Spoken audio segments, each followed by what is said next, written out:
ചെക്കിമോളെ കാണാനേ ആൺകുട്ടികളുടെ പോലെയാണെന്ന് പലരും പറയും. എന്നാ പിന്നെ ഒരു കുഞ്ഞി കൃഷ്ണന്റെ ഉടുപ്പ് തയ്ച്ച് ഈ ജന്മാഷ്ടമിക്ക് അവളെ പുറത്തേക്ക് കൊണ്ടുപോകാന്ന് വിചാരിച്ചു. അങ്ങനെ ഞാനൊരു പഴയ ഒരു ഉടുപ്പ് എടുത്തു. പാറക്കുട്ടിയുടെ ഉടുപ്പാണേ. പിന്നെ ചെക്കിമോളൊരു ട്രൗസറും.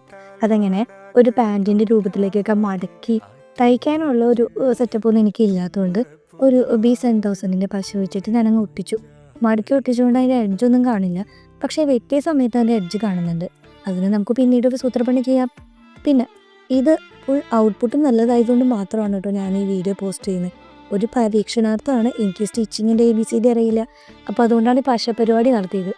അങ്ങനെ ഞാനൊരു ലേസൊക്കെ വെച്ച് അതിൻ്റെ അരപ്പട്ടയ്ക്ക് സെറ്റ് ചെയ്ത് പിന്നെ ഒരു ഗോൾഡൻ ലേസും ഒപ്പിച്ചു. ഗോൾഡൻ ലേസ് വെച്ചിട്ട് ആ ബോർഡറുകളൊക്കെ ഒന്ന് കവർ ചെയ്ത് കൊടുത്തു. ഇങ്ങനെയൊക്കെ കാണാറുണ്ട്. ഇതിൻ്റെ ശരിക്കുള്ള രൂപം എങ്ങനെയാണെന്ന് എനിക്ക് വലിയ പിടിപാടൊന്നുമില്ല.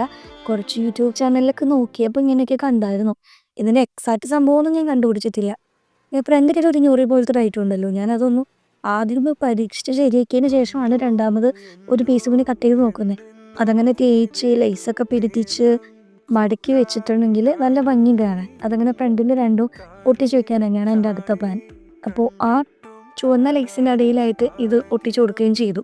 പിന്നെ വേറൊരു ഗ്ലിറ്റർ ലേസ് വെച്ചിട്ട് ഒരു അടിവശം സെറ്റ് ചെയ്താണ്. ഒരു വളയാക്കാൻ വേണ്ടി വാങ്ങിയതാണെങ്കിലും ഇതിൽ നല്ല ഭംഗിയുണ്ടാവും തോന്നി. അവസാനം ഒന്ന് തേച്ച് മൂടി പിടിപ്പിച്ച് എങ്ങനെയുണ്ട് അവൻ്റെ ഫൈനൽ ലുക്കാണ്. ഒരു ചക്കിമോൾ ഇട്ട് കാണാൻ നല്ല ഭംഗിയാണ്. വീഡിയോയുടെ അവസാനത്തിൽ ഞാൻ അവളുടെ ഫുൾ വീഡിയോ ഇട്ടിട്ടുണ്ട്. ഇങ്ങനെ ട്രൗസർ ഉള്ളിലുള്ളതുകൊണ്ട് ഇടാനും ഇങ്ങനെ ഊരി പോകുന്നുള്ള പേടിയൊന്നും വേണ്ട. കംഫർട്ടബിൾ ആയിട്ട് അവർക്ക് ഇടാനും പറ്റും. പേപ്പേഴ്സിൻ്റെ മുകളിലാണ് ഇടുന്നത്. ഇങ്ങനെ ചക്കിമോളെ വീഡിയോ എടുക്കാൻ വേണ്ടി ഒരുപാട് കഷ്ടപ്പെട്ടു. എന്നാൽ അവസാനം ഒരു പോർഷൻ എനിക്ക് കിട്ടി. ഇനി മാലയും കിരീടൊക്കെ ഉണ്ടാക്കുന്നുണ്ട്. അത് അടുത്ത വീഡിയോസിൽ പോസ്റ്റ് ചെയ്യാം. ടാറ്റാ.